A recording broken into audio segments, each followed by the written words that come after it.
formacionit të 48 deputetëve të vetëvendosjes mund të ndërrohen 2 lojtarë. Kjo pritet të ndodhë kur edhe zyrtarisht Faton Beci e Halil Thaçi të japin dorëheqje nga ky post për të marrë mbi supe udhëheqjen e Mitrovicës së Jugut dhe Obiliqit. Zëvendësuesit e tyre mund të jenë Taulant Kelmendi dhe Vigan Çorrolli, si 2 më të votuarit e atyre që smorën sa duhet kokra elektorale për të bërë ligjvënës në zgjedhjet nacionale të 9 shkurtit.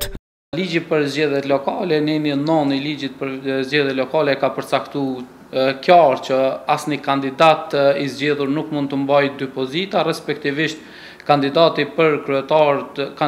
që ka fituar zgjedhjet për kryetar të komunës duhet me patjetër të vendosë të mbajë vetëm njërin pozitë.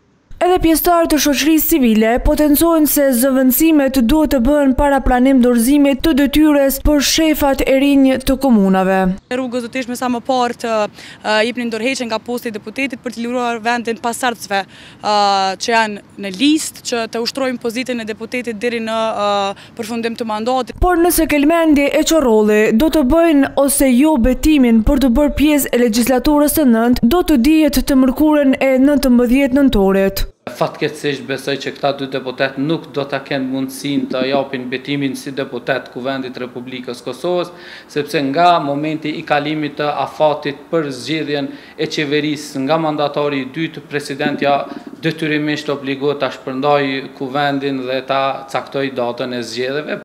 Taulant Kelmendi, që ishte edhe kandidat për kryetar të PS, në betejën për deputet pati marrë 16.424 vota, ndërsa kolegu i tij Vigan Çorrolli 16.631 sosh.